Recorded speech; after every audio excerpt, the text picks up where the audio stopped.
Further debate, I recognize the member for Guelph. Thank you, Speaker. I rise to contribute to the debate on Bill 132, and I just want to say I had the privilege of being on the committee that traveled around Southern Ontario to listen to people what they had to say about this bill. And I can tell you, Speaker, we heard an earful. We heard from a number of people and organizations who don't consider laws and regulations that protect the people and places we love in this province as red tape. And I wish the government had worked with us to fix some of the real serious problems in this bill at committee, but unfortunately they did not. And you know what, Speaker, in many respects, it's unfortunate they didn't fix some of the serious flaws in this bill, because there are actually some things in this bill that make sense, you know, making it easier for food banks and soup kitchens to operate safely and serve people. Extending the hours for alcohol sales at airports isn't even necessarily a bad thing, or allowing dogs on patios, or speeding up the approvals for colleges to have their programs approved. Nobody came to committee to oppose removing real red tape, Speaker. But buried in this omnibus bill with 17 schedules are serious threats to public health and environmental protections. And that is where we heard an earful of both written and oral submissions from people saying that protecting our drinking water and the places we love are not red tape. And so I'd really ask the members opposite and encourage them to actually start listening to the people. We heard from farmers, municipalities, environmental groups, lawyers, citizens groups, and First Nations who said that this massive omnibus bill, especially Schedules 9 and 16, is wrong-headed. And after listening to them, it's clear to me that the snappy little title that the government's given this bill, the Better for People, Smarter for Business Act, should be renamed, especially Schedules 9 and 16, to the Better for Polluters, Worse for Environment Act. And so I'm going to focus most of my comments on Schedules 9 and 16. But before doing that, I want to start by asking the government what they want their environmental legacy to be.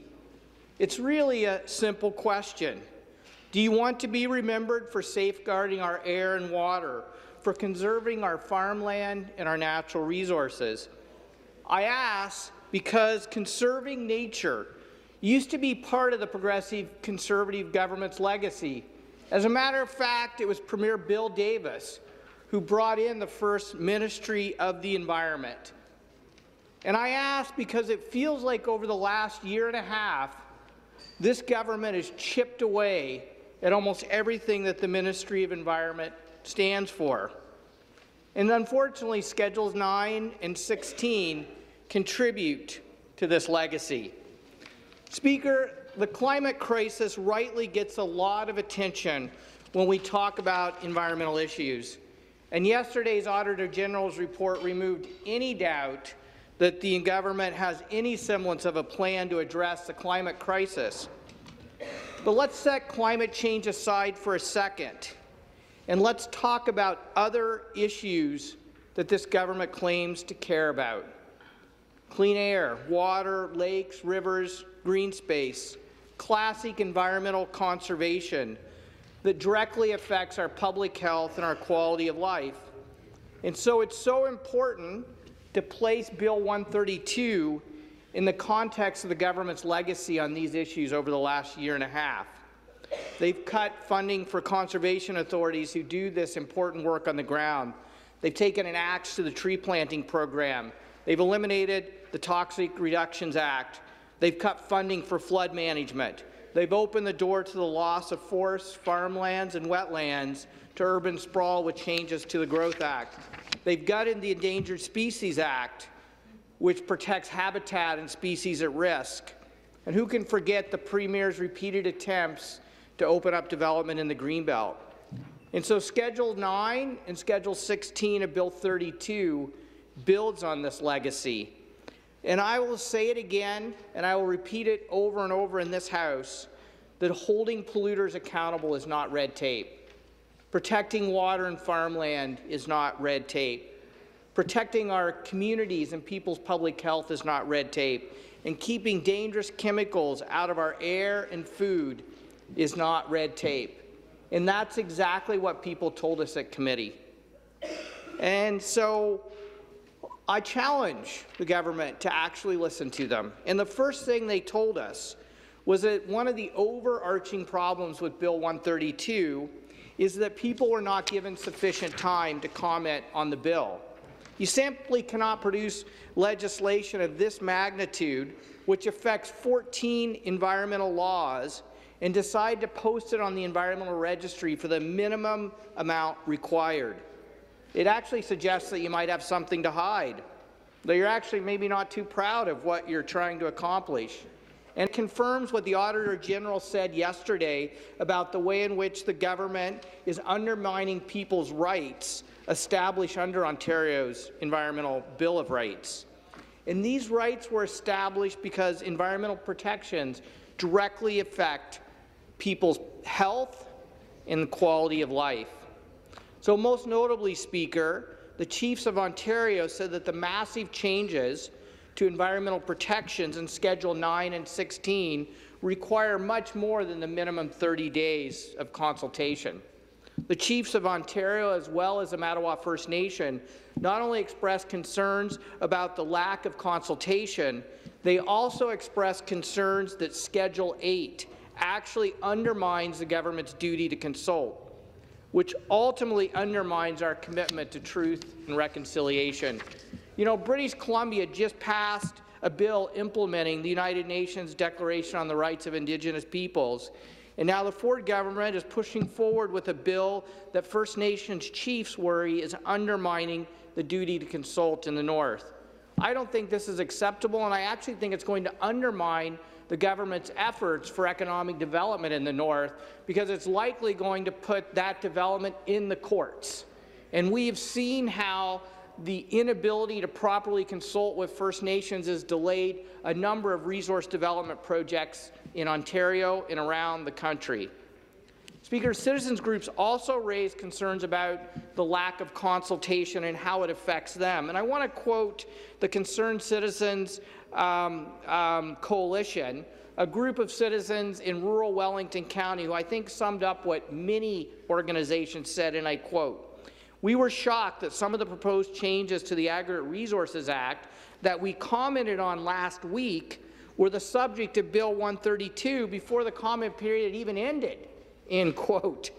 So, Speaker, I asked the government, did they actually consult and listen to people? I would like to turn my attention now to some of the content of Schedule 16 of Bill 132. We had a number of groups argue that Schedule 16 is a direct attack on municipalities' ability to protect local water resources. The very people who depend on drinking water or who are responsible for protecting our drinking water will no longer actually be able to produce bylaws to protect that water, because Schedule 16 will make those bylaws inoperable around any limits on the depth of aggregate extraction below the water table. The Canadian Environmental Law Association had this to say about it. In CELA's views, I quote, "The proposed ARA changes in Bill 132 are short-sighted, counterproductive, and clearly intended to favour the interests of aggregate producers over those of local residents and municipalities that will be burdened with the environmental and socio-economic impacts of increased aggregate extraction." End quote. Speaker, does this government not understand the risks to our drinking water if we give free rein to below the water table aggregate extraction? Speaker, these municipalities are rightfully concerned about the liability they face because they'll be on the hook if the water is contaminated. To quote the City of Brampton, quote, "Staff is concerned with the removal of any provisions that allow municipalities to place restrictions on the depth of extraction in specified circumstances in zoning bylaws." End quote. Speaker, the Association of Municipalities are so concerned about Schedule 16 and Bill 132 that they actually asked for indemnity from their legal responsibility to protect water. So think about that for a second. Can you imagine AMO coming and saying, you know what, you guys have taken our ability to protect water away from us. We want our legal responsibility to do that. We want to be indemnified from it. Shocking, actually. Also, and I'll quote AMO on this, because it also, I believe, undermines the government's ability to actually reduce red tape in this bill.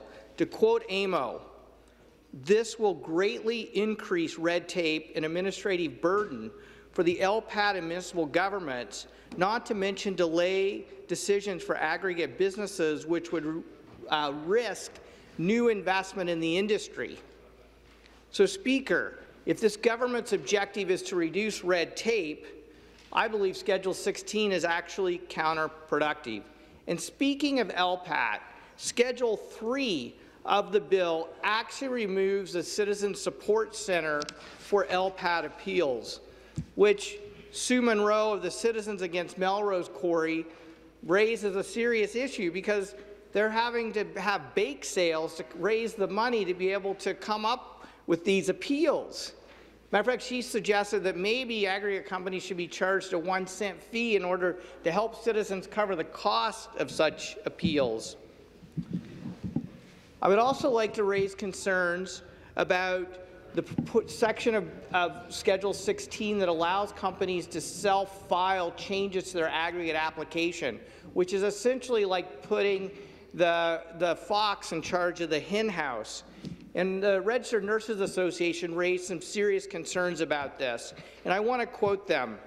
The risk of mining on community air quality in Ontario are great, and regulations must be both cautious and proactive.